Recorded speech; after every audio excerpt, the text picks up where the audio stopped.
aho nge nicuza ubugwari nagize, intege nke nagize, nuko byagezeho mfata umwanzuro ndavuga ngo nta kundi bigende ni mubice.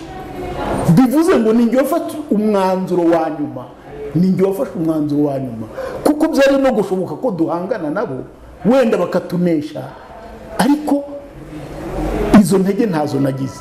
Nafunzwe imyaka 20 guhera muri 1997 kugera 2010. Padiri Ubaridi nawe yaransuraga kuri gereza akaza tukaganira, abwira barahati uyu nguyu nubwo yankoreye icyaha mbere namubonaga nk'umwicanyi, ariko kuva yiyambuye iyo sura abaye umuvandimwe, niyo mpamvu niyemeje nanjye kumurerera.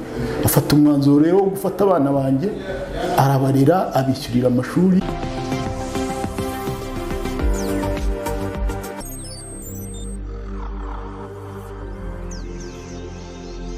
Nongeye kubashimira abakunzi ba Ukwezi TV, mbashimira mwese mukurikira ibiganiro byacu kandi mugakunda makuru n'ibiganiro tubagezaho. Mudukurikiye muri hirya no hino mu gihugu ndetse n'abari hanze y'igihugu, mbashimira yuko mufata umwanya wanyu mugakurikira ibiganiro n'amakuru atandukanye tubagezaho, tugigamije kugira ngo twubake umuryango nyarwanda. Uyu munsi umuntu turi kumwe n'ubwa mbere twahura, yitwa Sinzabakwira Straton, ariko si ubwa mbere namuvugaho. Twagiye dukora inkuru nyinshi zirimo Sinzabakwira Straton, ariko ntarakumenya. Ubwo nyakwigendera Padiri Ubaridi yari akiriho, tugeze kuganira ambwira cyane kuri Sinzabakwira Straton ari we wowe. Uyu munsi rero twagize amahirwe yo kwakira, ndagushimiye kuba wanabonetse kugira ngo tuganire. Mbere na mbere wenda mbere yuko nza kuvugaho byinshi, wasanga uko nayivuze na Padiri Ubaridi abantu bashaka kutabibaza ahantu uhuriye nawe, kandi ntavuze kuri umupadiri, ukatwibwira mu buryo n'umuntu aza kwita yumva isano iri hagati yawe na Padiri Ubaridi kugira ngo tuze kuganira ibindi bamaze kukumenya. Murakoze cyane.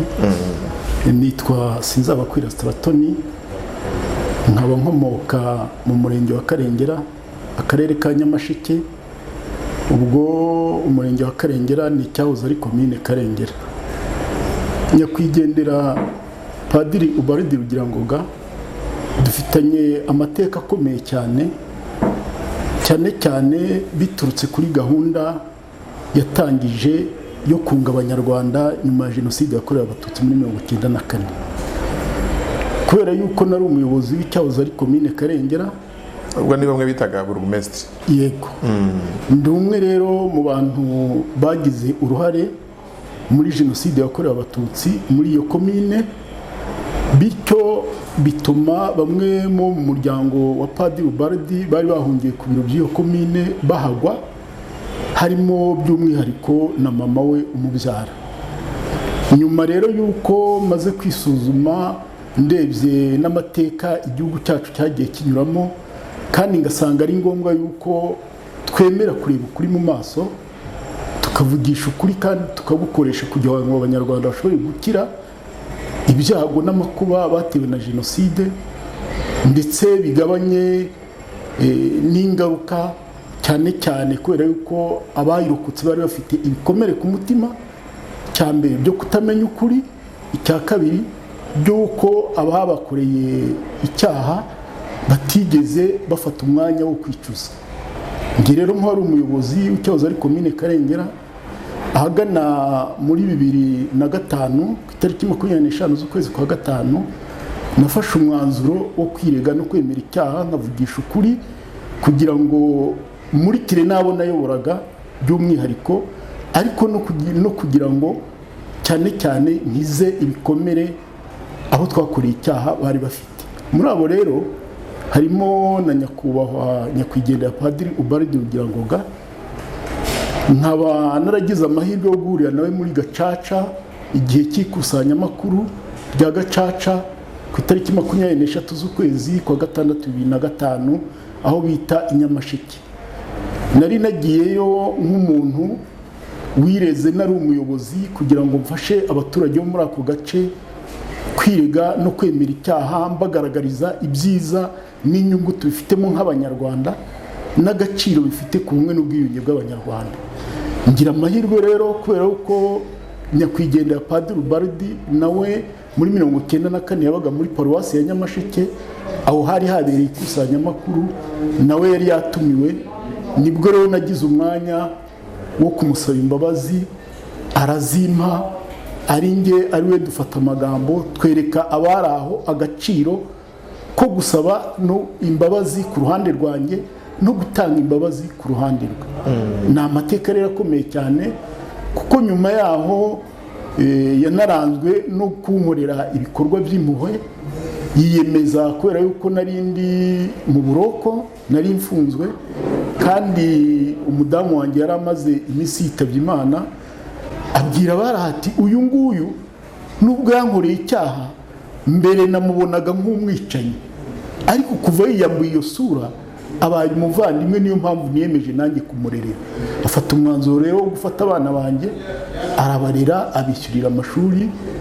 Umuhungu yararangije, umukobwa narangije uyu mwaka, arangije doctora muri medicine mu buganga.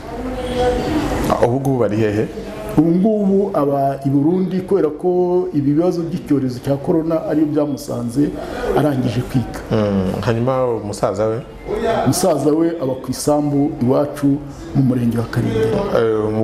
Umukobwa yize ni muganga, hanyuma umusaza we yize ibijyanye n'ubwubatsi. Ubu nibyo akora. Hanyuma rero Stratos Nzabakwira, dusubiye wenda inyuma gatoya,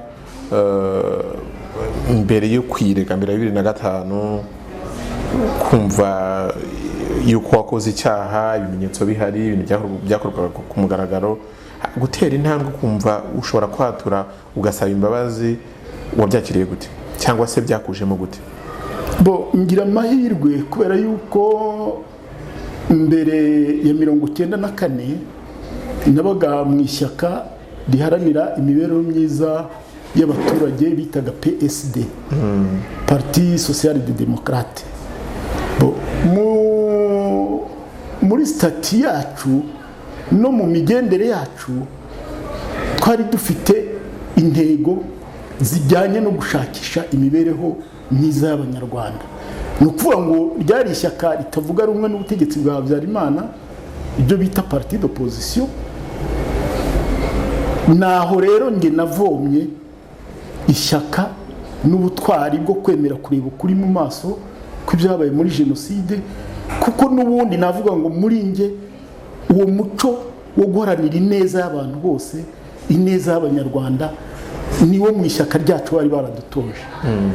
Kubera rero ko jenoside yabaye ari nge wari umuyobozi w'icyahoze ari komine Karengera, nakwibutsa wenda mu rwego rw'amateka ko hari igihe cyageze muri 1993, mu ntangiriro za 1993, kubera yuko byari bimaze kugaragara ko ubutegetsi buriho butagishoboye kuyobora bwonyine, bugomba kumva n'indi mitwe y'abandi banyarwanda. Byabaye ngombwa ko habaho amatora y'ababurugumesitire mu makomine atarafite abayobozi, n'iyacu yari irimo. Ndiyamamaza, ndatorwa, nuko nabaye umuyobozi w'icyahoze ari komine Karengera. Ni ukuvuga ngo jenoside yakorewe Abatutsi yabaye maze umwaka umwe, kuko natangiye imirimo yanjye ku itariki ya 7 z'ukwezi kwa 5 1993. Aho rero niho navomye ubutwari n'ishyaka ryo kuvuga ngo n'ubundi intumbero y'ingengabitekerezo ya jenoside ntiyambagamo. Ndiyabaga no mu muryango wacu, mvuka mu muryango wabo bita Abakonya, bakomoka kuri Rukonya. Muri uwo muryango wose ni ngenyine wafungiye icyaha cya jenoside, bikomotse nyine ko nari umuyobozi muri bamwe mu bagize uruhare muri jenoside. Ari mu muryango wacu, ari no mu ishyaka nabagamo, ari no mu myumvire yanjye mbere yuko jenoside ikorwa, ntaho nari narigeze ngira icyerekezo cyo kugira ingengabitekerezo. Byampaye rero ishyaka. Ngeze no muri gereza nasanze ikibazo gikomeye cyane, kubera ko aho haziye gahunda yo kwirega no kwemera icyaha, wabonaga abantu birega ari b'abaturage basanzwe bo hasi, babandi bo ku misozi, babandi bo navuga ngo bo mu midugudu wacu icyo gihe mu maseri. Ntabwo wabonagamo abantu bari abayobozi ku rwego rwa komine, abayobozi ku rwego rwa leta, abakonseye. Cyari ikibazo rero gikomeye, kubera ko abaturage twebwe twakoresheje jenoside batazi iyo biva n'iyo bijya, nibo biregaga bakemera guca bugufi bagasaba imbabazi. Ndavuga ngo kugira ngo amateka y'uko jenoside yagenze mu cyahoze ari Cyangugu, mu cyahoze ari komine Karengera nayoboraga, amenyekane y'ukuri kandi n'abantu bumve agaciro ko kuvugisha ukuri, ni ngombwa ko ntanga urwo rugero. Mfata umwanzuro ndirega, cyane cyane ngira ngo naniyunge n'umutima nama wanjye, niyunge n'umuryango wanjye, kandi niyunge n'umuryango nyarwanda. Hanyuma wenda ntabwo ari ukwinjiza cyane wenda mu mateka, ariko kugira ngo abadukurikiye wenda babyumve neza, wenda inyito nyayo isobanuke. Umubyeyi wa Padiri Ubaldi Rugirangoga yiciwe kuri komine Karengera, yishwe na strato cyangwa kuba yaraguye kuri komine kandi wari burugumesitiri nicyo cyaha nk'ubuyobozi warukurikiranyweho? Ntabwo ari icyo gusa, si uko yaguye kuri komine Karengera nayoboraga, ahubwo ku itariki 17, kuko ndabyibuka neza, nari ndi mu rugo iwanjye ahagana nko mu saa 3. Ubwo hari hateranye isengesho ry'abakristu gatolika bita celebration, iyo hatabonetse umupadiri wo gusoma misa, kuko icyo gihe murabizi twari mu bihe bikomeye muri jenoside, abapadiri babaga imwezi bari bahunze, cyane cyane ko harimo abahigwaga. Ubwo rero nta padiri wari uhari, ariko abakristo abandi bayobora abandi baba bafite ububasha bwo gukoresha isengesho bita celebration. Icyo gihe rero abakristo bari mu isengesho, nari ntuye nko muri metero nka 800 uvuye kuri paruwasi. Bari mu isengesho, haza igitero cy'abicanyi kigabye aho kuri paruwasi, kica abantu bari bahari. Umubare wari mutoya ku bari bari kuri komine. Noneho kirangije kwica abari aho kuri paruwasi, gifata inzira bagendaga baririmba. Ni ukuvuga ngo tugiye mu buryo jenoside yakorwaga, icyo bita contexte, ntabwo abakoraga jenoside ntibihishaga, nta nubwo babigiraga ibanga, bavugaga iyo bagiye n'ibyo bagiye gukorayo. Ni ukuvuga rero ngo bavuye aho bahise bavuga yuko berekeje kuri komine kwica abari bahungiye. Bamwe mu bantu bari bari aho muri iryo sengesho nibo baje birukanka baza kumpuruza, ariko ubwo urumva bangezeho abari aho kuri paruwasi bamaze kwicwa. Abantu bakunda kubivuga mu buryo butandukanye kubera ko wenda batazi ukuri cyangwa batazi amateka nyakuri y'ibyabaye aho ngaho. Namanutse mvi wanjye mu rugo nerekeza ku biro bya komine, ubwo nari nerekeje kuri paruwasi, ariko mpageze ngiye kwagera mpura n'abantu barambwira bati abicanyi bagiye kuri komine. Ubwo naramanutse mfata umuyobozi wari ushinzwe umutekano bita IPG, tugenda twerekeza aho ku biro bya komine. Ariko ubwo igitero cyari cyadutanzeyo. Tugeze aho ku biro bya komine, twagerageje kugirana imishyikirano, kuko muri nge nari ngifite agatima kavuga ngo aba bantu ko bahungiye hano ku biro akaba ari igicumbi cy'ubuyobozi, mu by'ukuri ushyize mu gaciro ntacyo bagombye kuba. Ubuyobozi bwagombye gukora ibishoboka byose bukabarinda, ariko kubera imbaraga z'abicanyi n'ibitekerezo byari bimaze kutuganza byo kwemera no gushyigikira ubwicanyi, twagiye impaka n'abo bicanyi, abayobozi b'icyo gitero. Ubwo ni ukuvuga ngo nafashemo abo nabonaga bari abayobozi, kuko jenoside ikorwa abayikoraga bari abantu dusangamo, bari abantu tuziranye.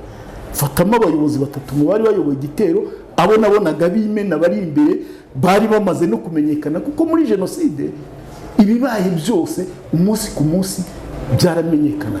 Twarabimenyaga tukamenya ngo runaka amaze kwamamara, ni ukuvuga ngo uwashatse kwicara mwita, icyo ashatse gukora aragikora.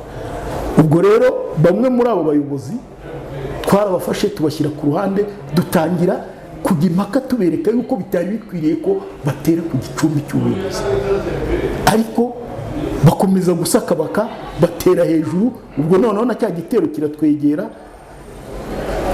aho nge nicuza ubugwari nagize, intege nke nagize, nuko byagezeho mfata umwanzuro ndavuga ngo nta kundi bigende, ni mubice. Bivuze ngo ninjye wafata umwanzuro wa nyuma, ninjye wafashe umwanzuro wa nyuma, kuko byari no gushoboka ko duhangana nabo wenda bakatunesha, ariko izo ntege ntazo nagize. Ngaho rero aho nisubiramo nkicuza, niho nakuye rero kuvuga ngo uruhare rwa mbere na mbere ninjye, hagakurikiraho abagize uruhare muri icyo gitero. Ni nayo mpamvu niyemeje kubisabira imbabazi, kuko nk'umuntu wari ujijutse ntabwo nari gusaba imbabazi z'icyaha ntagizemo uruhare. Hanyuma Straton urafunzwe, wafunzwe imyaka ingahe? Nafunzwe imyaka 20 guhera muri 1997 kugera 2017. 2017 ubwo ngira ngo igihano ukurikije ko wari n'umuyobozi, ngira ngo ubwo igihano cyagabanyijwe bitewe nuko wemeye icyaha. Yego, ugasaba imbabazi. Hanyuma uraje, ubwo ndahera ku makuru narahawe na Padiri Ubald akiriho, yari yarambwiye yuko ugifungurwa muri 2017 yambwiraga ati umuntu wagize uruhare mu rupfu rw'umubyeyi wanjye ubu yaraje arimo aramfasha mu kazi cyangwa se mu murimo niyemeje wo kunga Abanyarwanda, wo gukoresha umwe n'ubwiyunge. Aduha ishusho, icyo gihe wamufashaga iki, mwakoraga iki? Murakoze cyane. Gahunda yo kunga Abanyarwanda ngira ngo mbabwire ko Padiri Ubald atayitangiye muri 2017, yayitangiye akigera Mushaka kwa padiri mukuru waho. Icyo gihe nibwo hari hatangiye gutekerezwa ku bintu bya gacaca ariko zitarashyirwa mu bikorwa. Noneho wafata iya mbere aravuga ati ibyo ari byose hano ndahabona abarokotse jenoside, kandi biranagaragara ko hari abayigizemo uruhare. Aba bantu umwe aracaha undi agacaha, nta kintu na gito gishobora kubahuza, kandi uyu ni umuryango nyarwanda. Byanze bikunze ugomba kongera kwirema, ukabaho, ukabana, ntawe uzafata undi ngo mwimure mu gihugu. Afata rero gahunda, nagira ngo mbabwire ko nyakwigendera Padiri Ubald yari umupadiri wiyemeje kwigisha urukundo. Si gutandukira ku magambo ku kibazo mwari mumbajije, ariko twigeze tuganira kuko nagize ibihe bikomeye byo kwicarana nawe tukaganira twisanzuye. Nyuma y'aho mfunguriwe arambwira ati njyewe nagize ibikomere by'amateka nabayemo. Umubyeyi we bamwishe kubera amacakubiri, kubera ingengabitekerezo ya jenoside ahagana muri za 1963. Muri ya macakubiri za mvuru zagendaga ziba uko imyaka itashye mu Rwanda, bigera ubwo ajya kwiga ahungira i Burundi muri za 1973, igihe habaga imvuru n'ubundi zo kwirukana abanyeshuri b'Abatutsi mu mashuri. Ahungira i Burundi yigayo, ariko igihe kigeze arangije seminari ntoya afata umwanzuro aravuga ngo mu Rwanda bene wacu b'Abanyarwanda ntibagira urukundo, ngomba kujya kuba padiri mu Rwanda, ntabwo nzaba padiri Burundi, nzajya kuba padiri mu Rwanda nigisha urukundo. Ngiyi intego yamumurikiraga, naho akomora imbaraga zo kuba yarashyizeho iriya gahunda ya Mushaka yo kunga abagize uruhare muri jenoside n'abo bakoreye jenoside. Naho rero akomora izo mbaraga. Iyo gahunda rero yayitangiye muri paruwasi ya Mushaka, ni nayo mpamvu bakunze kwiyita gahunda y'ubumwe n'ubwiyunge ya Mushaka. Ifite intego igenderaho, ibafite urugendo bakora mu gihe cy'amezi 6. Nuko rero ibyo bikorwa bitangiye na gacaca itaratangira, afasha kugira ngo abantu bavugisha ukuri. Hari terime yambwiye yakoresha ngo ni gacaca nyirisitu. Gacaca nyirisitu yari gacaca ku rwego rwa Kiliziya Gatolika, ariko noneho gahunda ya Mushaka ni gahunda irenze gacaca nyirisitu. Ni gahunda yo kunga noneho abagize uruhare nabo biciye. Ibyo rero gacaca nyirisitu yabikozeho gato cyane, ndetse na gacaca tuzi ku rwego rw'igihugu, gacaca yo mu nzego za leta, gacaca irijyanye n'amategeko, ifite aho yagarukiye. Ndaza kubibahera ibimenyetso bitandukanye kuko twebwe tubibamo, tubikora, twabyinjiyemo, dufite ibimenyetso bitwereka ngo hari aho gacaca, iyi gacaca isanzwe twakoze mu nkiko gacaca itageze. Kuko iyo turimo twigisha abantu, iyo turimo twunga abantu, hari ibikomere ugenda ubona bizamuka bitigeze bikizwa na gacaca. Nahita nguha urugero, dufite umubyeyi hariya muri paruwasi ya Ntendezi uwitwa Antoinette,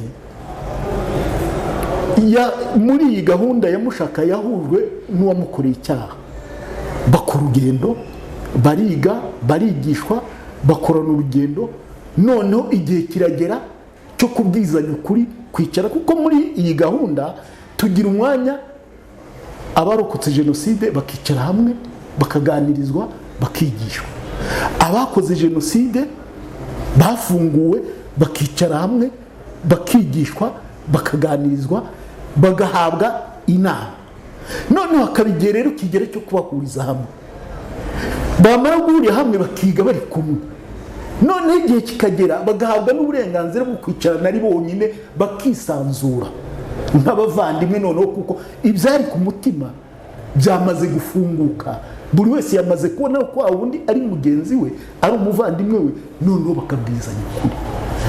Naho ngaho rero uwo mubyeyi muri 1994 ubwo jenoside yari irimo iba, yagiye gusaba amazi ahantu agenda yihishahisha, asabye amazi bayamwimye, ubwenge bwe na kamere ye n'umubiri we bihita bizinukwa amazi. Kuva icyo gihe kugera ejo bundi hagana muri 2017 yaratarongera kunywa amazi mu buzima bwe. Iyo yagiraga inyota yafataga ibase agakandagiramo, bwa bukonje buzamutse mu birenge bugatuma inyota ishira. Ariko noneho umwe wamukoreye icyaha amubwiye uburyo yishe ababyeyi be, ubwo uko yishe abavandimwe be, yarakize kubera yuko noneho abwira ukuri nyakuri, kandi kubera yuko uwamukoreye icyaha yemeye kwicuza abikuye ku mutima. Bari baranyuze muri gacaca imbere y'inteko, igikomere nticyakira, ariko noneho kubera uburemere bwa kwa kubwizanya ukuri, bwa kwa kwicara nk'abavandimwe, nk'abakristo, kuko iyo turi muri gahunda tubwirana ngo reka dukizanye nk'abana b'Imana. Ibyo umuntu adashobora gukora kubw'umuntu bwe, Imana ishobora kubikora, roho w'Imana ashobora kubikora. Amaze kumwaturira, wa mubyeyi yavugije induru avuga ati nimuntabare, nimunshakira amazi. Atakasaba amazi, nimunshakira amazi. Baragenda bazana amazi, bamuha icupa rya mbere ararinywa ararimara, bamuha irya kabiri ararinywa ararimara, arangije kuruhuka abaribwa ajya yakwaturabwira abantu icyo gikomeye, ayo mateka. Urumva icyo ni ikintu gikomeye, kandi murabizi gacaca zarangiye ahagana muri 2014, ntabwo zari zigeze zimuta. Hari ibikomere rero abantu bagendana kubw'uko batarashobora kwiyunga by'ukuri nk'abana b'Imana. Ngiyo rero gahunda ikomeye, ngurwo urukundo rwaranze Padiri Ubaldi rwatumye agira ishyaka, aravuga ati abantu nta kindi gishobora kubakiza, nta kindi gishobora kubabanisha uretse kwiyunga nk'abana b'Imana. Urundi rugero rwa kabiri, twajyanye na Padiri Ubaldi muri diocese ya Butare, muri paruwasi yitwa Rugango. Nanone tubona igikomere kiremereye nk'icyo ngicyo, abantu babiri, uwakoze jenoside n'uwo yayikoreye batashoboraga guhurira mu nzira ngo umwe atambuke n'udatambuke. Ari warokotse jenoside akatubwira ati iyo namubonaga kubera ukuntu numvaga umutima wanjye uremereye, nkabona turutiriye, nkabona ni akiri nko muri metero 100 imbere yanjye, nahitaga nkata ngasubira inyuma cyangwa nkareba indi nzira nyuramo. N'uwundi wamukoreye icyaha nabatubwira nk'ibyo, ati iyo namubonaga nashyiraga telefone ku gutwi ngashakisha uburyo nabona inzira ya hafi, naba ntayibonye ngagerageza kwiyitabisha byo kubeshya, ngasubira inyuma nk'aho ari umuntu umpamagaye. Urumva abantu bafite ikibazo. Abantu niba ari abaturanyi, kuko twibukiranye ko jenoside yakorewe abatutsi ifite umwihariko kuko yakorewe abanyarwanda, ikozwe n'abanyarwanda, ntabwo ari nka bya bindi tujya twumva by'abayahudi. Bamwe basangiraga, bamwe bari basanzwe ari abavandimwe bashyingirana. Ngicyo rero icyo iyi gahunda ya Padiri Ubaridi yaje igamije, kugira ngo abantu bongere basubire ku isoko, basubirane bwa bumwe bahoranye bwo gutuma babana nta rwikekwe. Icyo Gacaca itagize. Ubwo izo ngero zombi mbahaye zirabereka yuko hari ibyo Gacaca itashoboye kugeraho. Nkurikije ku byo Padiri Ubaridi yambwiye yuko wamufashaga, yambwiye ko yagendaga asobanurira abacitse ku icumu rya Jenoside yakorewe Abatutsi uburyo bagomba gutanga imbabazi nk'uwayirokotse, ariko kandi nawe ukamufasha kugira ngo abagize uruhare muri Jenoside ubigisha cyangwa se basobanurira uburyo bakwiye kwemera icyaha no kugisabira imbabazi.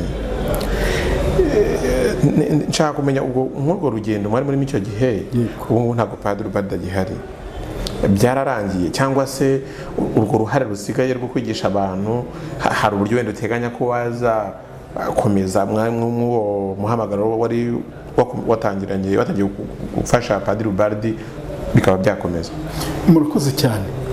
Ntabwo byarangiye, ahubwo ubu niho tugiye gushyiraho imbaraga. Tukiri kumwe na nyakwigendera nyakubahwa Padiri Ubaridi, yari afite ukuntu abiyobora kandi bigakunda. Ubu rero dusigaye twe ari twe noneho tuwamubereye, tugiye gukoresha imbaraga nyinshi kurenza izo twakoreshaga. Ndagira ngo mbabwire ko nge mfite icyizere gikomeye ndetse ko bigiye gukorwa n'ishyaka ryinshi, kubera yuko hari komite yo muri paruwasi ya Mushaka ikora icyo gikorwa, n'ubundi yafashaga Padiri Ubaridi.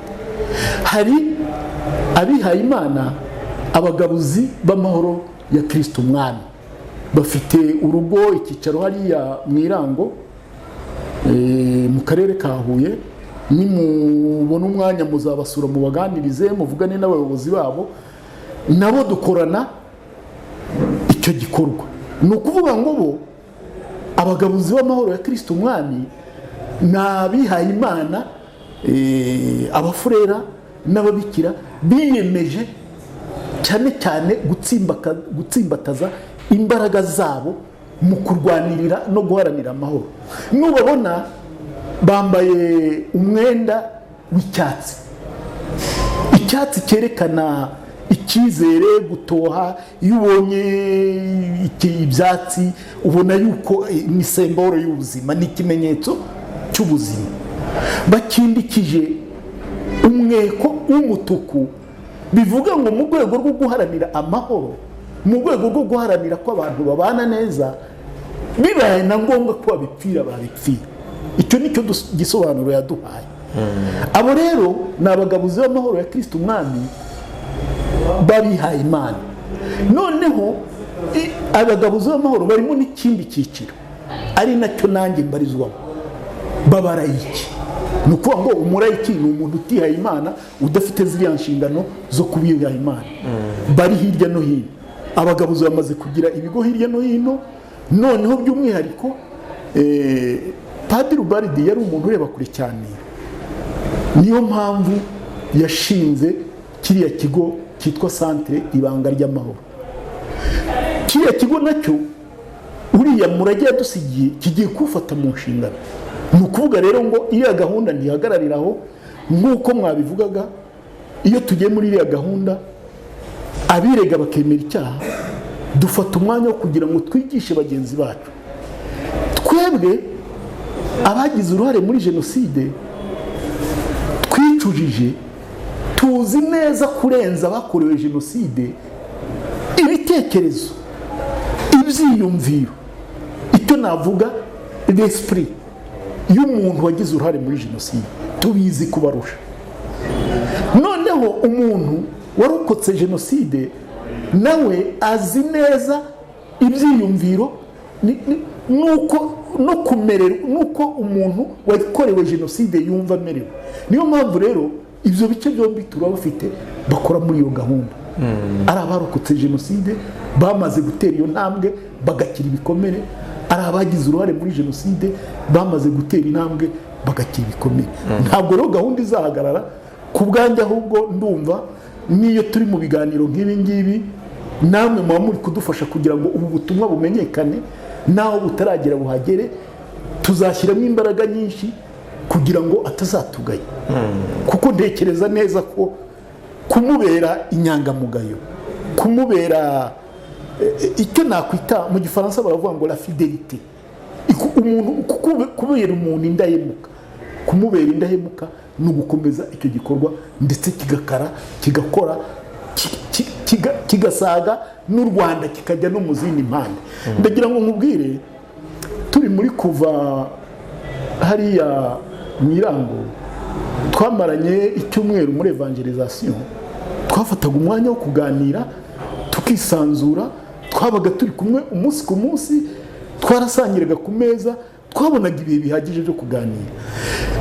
Nyuma yaho yaje kumbwira yagiye muri Amerika, arambwira ati hari filime twakinnye irimo abantu batandukanye, nanjye ndimo na Padiri Ubaride arimo, yitwa Forgiveness the Secret for Peace. Gutanga imbabazi no kuzisaba ni urufunguzo, ni ibanga ry'urufunguzo rutanga amahoro. Si rushobora, niryo banga ry'ukuri ritanga amahoro.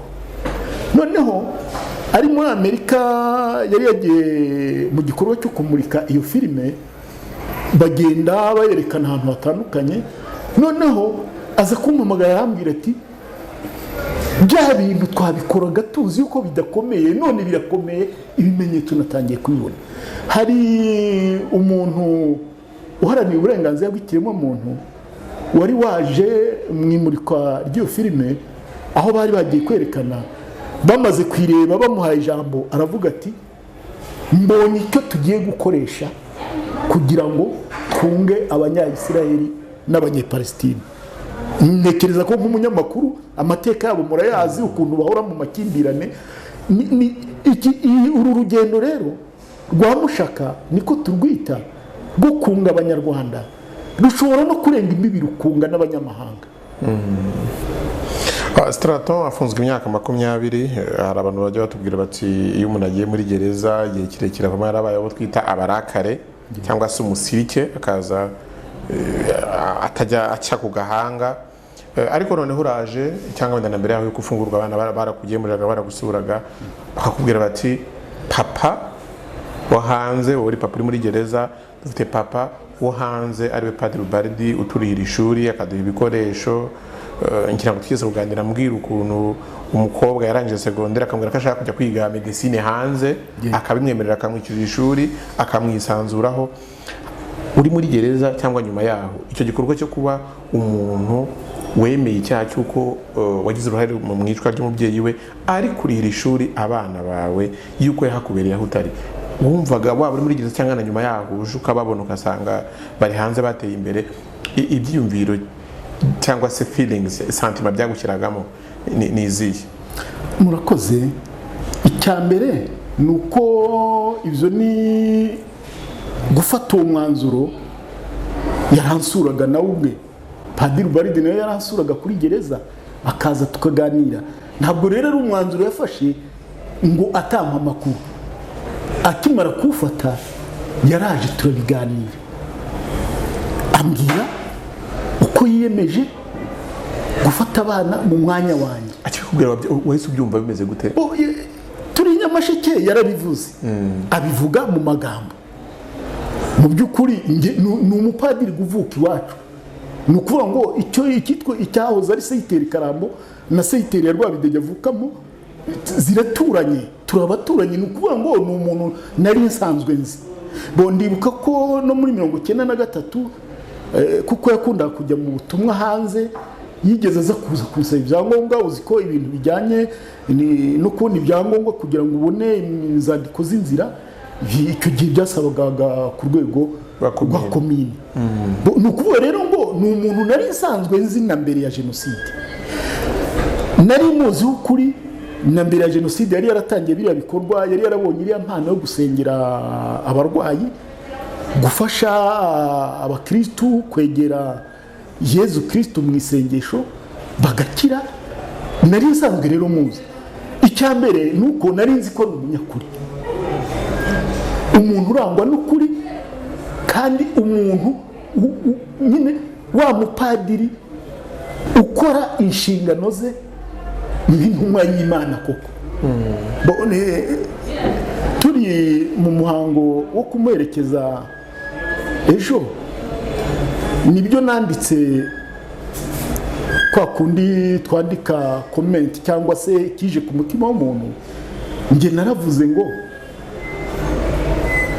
genda amahoro kuko wabaye intumwa y'ukuri y'Imana, ruhukira mu mahoro kubera ko wabaye intumwa y'ukuri. Iryo niryo jambo ngeri ingarukamo, kuko ni benshi bavuga yuko bihaye Imana cyangwa bakoreye Imana tugiye no mu yandi madini n'amatorero, ariko ukabona ibyo bakora ntabwo bijyana neza na wa murimo bavuga bahagarariye.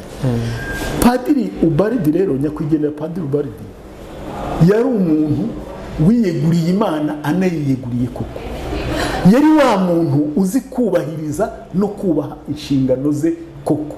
Yari wa muntu utanga urugero muri byose n'ahari hose. Icya mbere sinashobora gushidikanya. Icya kabiri byampaye imbaraga zo kuvuga ngo birashoboka ko abanyarwanda bashobora kwiyunga, kuko ndagira ngo mbabwire, ntabwo njya kwirega, ntabwo sinigeze mugisha inama,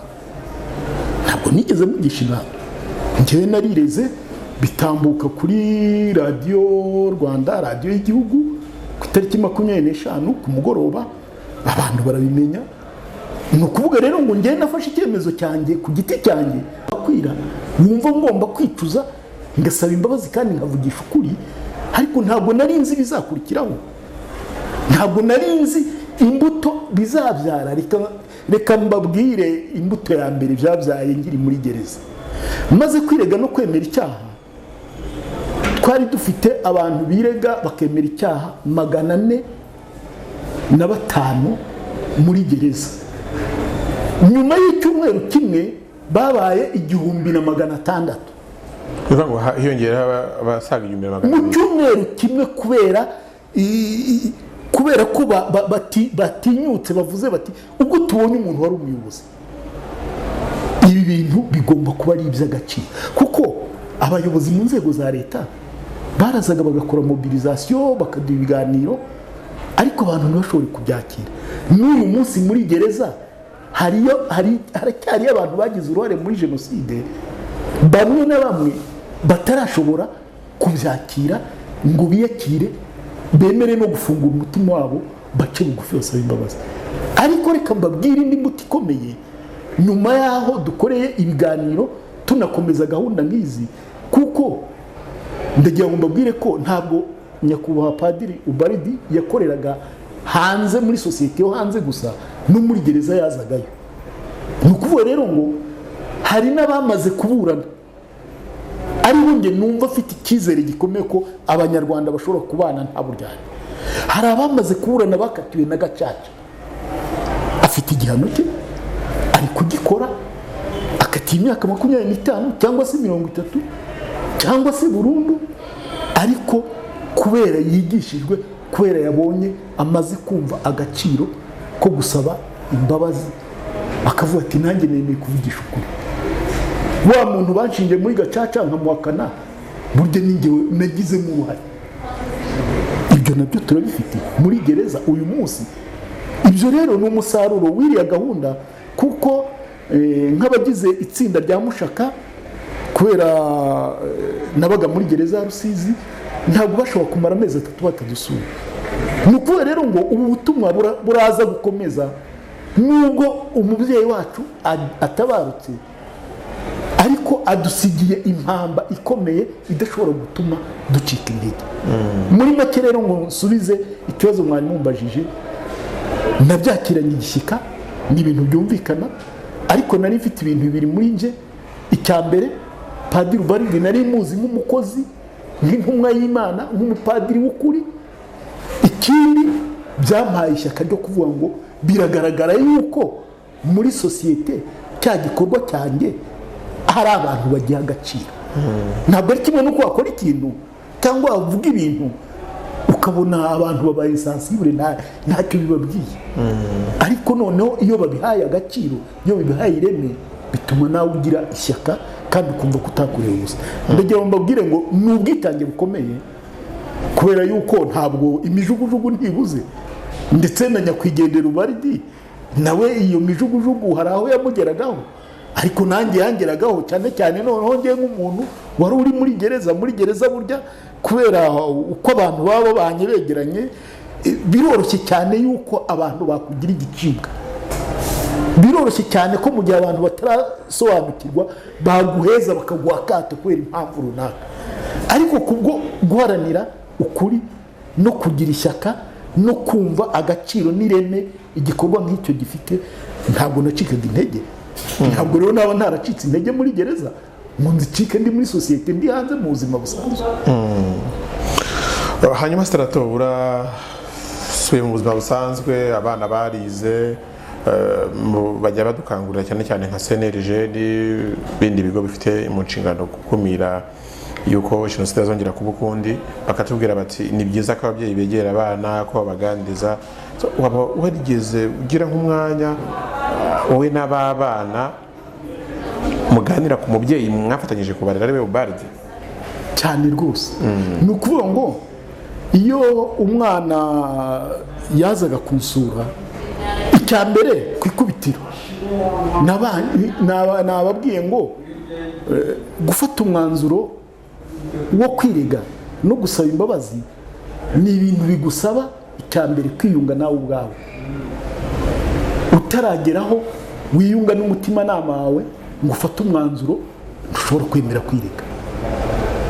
Ntabwo wabitinyuka kuko hari intambwe, hari urwego, kurya ubona urwego rufite utuntu tw'imitambiko, hari agasikariye uba utarageraho. Noneho iyo icyo umaze kugitsinda ukabishobora, biba bigusaba kwiyunga n'umuryango wawe.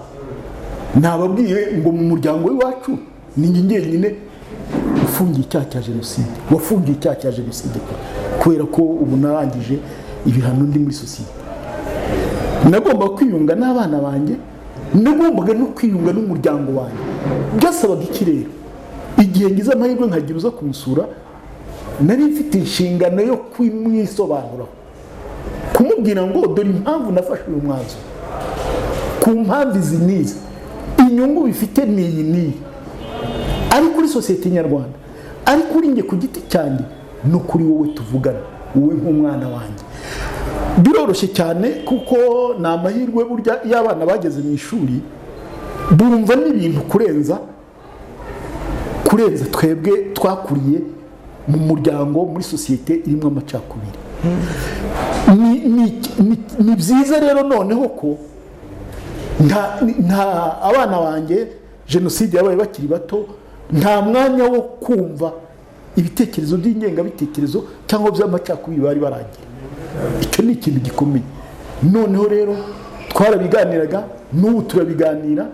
Ni ikintu cy'ingenzi gukomeza uwo murunga kugira ngo hatazabaho gutatira igihango cyangwa gutana. Dusoza ikiganiro Strato, urupfu ni ikintu kibi ku bantu baribo bose. Nta muntu wumva urupfu ngo abure guhungabana, ariko by'umwihariko uratubwira urupfu rwa Padiri Ubaridi kuri wowe ukirwumva wabaye ute, ruvuze iki? Icya mbere, urabona imyaka ngezemo, ndi umuntu mukuru ushobora gutekereza kandi ngasobanukirwa. Icyo ni kimwe. Urupfu ni ikintu gikomeye, ni mu gihe bitari ngombwa, kuko twari dutangiye gusoroma imbuto zeze kuri kiriya giti yateye cy'ubumwe n'ubwiyunge. Ntabwo rero igihe cyari iki ngiki, ntabwo igihe cyari iki. Bagenzi banyu b'abanyamakuru ku ikubitiro hari benshi bashatse no kugira ngo tujyane ibiganiro. Mu byumweru bya mbere nabwira nti ntabwo ndiyakira, ntabwo mbyakira, sindashobora kwiyakira. Byiza mwaba mundetse nkabanza ngatekana ngatuza. Urupfu rero ni ikintu kibabaje, ariko noneho nanyuze mu ishuri narasomye, hari ikintu gikomeye mbona mu buzima bw'imibereho ya muntu, ntabwo abantu b'intwari barama. Ubu ni umwanzuro, sinzi niba ari njye ubivuze bwa mbere ngenyine, ariko njye nicyo maze kubona. Abantu b'intwari, abantu bakora ibintu bidasanzwe, abantu bakora ibintu bifatika bifitiye abandi akamaro, ntabwo bakunze kuba. Sinzi, ariko mu buryo bwa muntu, bw'imitekerereze ya muntu, uwo mwanzuro nsa n'uwufata gutyo. Ariko noneho nyakwigendera Padiri Ubalidi yari yaraduteganirije bikomeye cyane. Nababwiye ngo iriya gahunda yashyizeho yo kunga abanyarwanda, icya mbere ntabwo yayigiziye ku giti cye. Yatangiye muri paruwasi ya Mushaka, hahita havuka na komite, n'uyu munsi iracyakora ibyo bikorwa. Icya kabiri, yashinze umuryango w'abagabuzi b'amahoro ya Kristo Umwami, n'uyu munsi baracyakora ibyo bikorwa. Natwe twashoboye kwinjira muri iyo gahunda, n'uyu munsi natwe ibyo bikorwa turacyabikomeza. Navuga ngo ntabwo dusigaye turi imfubyi, ntabwo gahunda izacika intege cyangwa ngo idindire kubera yuko adahari. Iyo haba byakabaye byiza, kuko nk'umubyeyi wacu, kuko nka piyoniye, ni ukuvuga ngo inkingi ya mwamba, byari kuba byiza kurushaho, ariko niko Imana yabishatse. Abihaye Imana bakunze kuvuga ngo Imana ikunda abantu bayo kuturusha twebwe abantu. Imana iyo yafashe umwanzuro, twebwe nk'abantu nta kindi dushobora gukora. Niyo mpamvu nababwiye ngo inshingano dufite, yego twarababaye ko Kizigenza wacu atuvuyemo, ntabwo twari tubikeneye. Ndekereza ko tutari no kuzabikenera, uretse nyine wa mwanzuro nababwiye ufatwa n'Imana yonyine, ariko kumubera indahemuka kugira ngo bizagaragare ko icyo yakoze cyari gifite ireme. Ni uko iyi gahunda twayikomeza ndetse dushyizemo imbaraga kurushaho. Birababaje, Imana imwakire mu bayo. Ngiye mu gusoza nkurikije uko namubonye, Ubalidi twaganiriye, Ubalidi twagendanye, Ubalidi wambwiraga uko yiyumva, nanjye nkamubwira uko niyumva. Navuga ngo twabanaga n'umutagatifu tutabizi. Hari muri Kiliziya Gatolika hari procedure bikurikiza kugira ngo umuntu agirwe umutagatifu, cyangwa se umuhire kujya ku rwego rw'abatagatifu. Ariko uyu munsi nge n'umutima nama wanjye, kandi numva ntibeshya, navuga ngo procedure nitangire, nagirwe umutagatifu, nagirwe umuhire, abo umutagatifu byihuse, santo subito, byihuse. Kuko niba Kiliziya Gatolika ikunda abana bayo, yubaha agaciro k'ibikorwa abana bayo bakoze, ntabwo ikwiriye gutinda. Murakoze. Reka rero dushimire mwe mwese mwakurikiye ikiganiro, dushimire kandi Sinzabakwira Straton ku mwanya wigomwe kugira ngo tuganire, ndetse no gushimira ku bitekerezo byubaka dusangije twebwe ndetse n'abakurikiye iki kiganiro. Nizera ko bifite ubutumwa bukomeye bisigiye abantu benshi bari hirya no hino badukurikiye. Narakwifuza ko mwakomeza gutera imbere, haba mu ibyo bikorwa by'umwe n'ubwo mu buzima busanzwe. Umaze imyaka itari myinshi, 2017 ubu wenda n'imyaka nk'ine gutyo, ubuzima busanzwe hano hanze ntabwo biba byoroshye. So nakwifuza gukomeza gutera imbere no kugira ishya n'ihirwe mu bihe bizaza. Murakoze, namwe ndabashimira.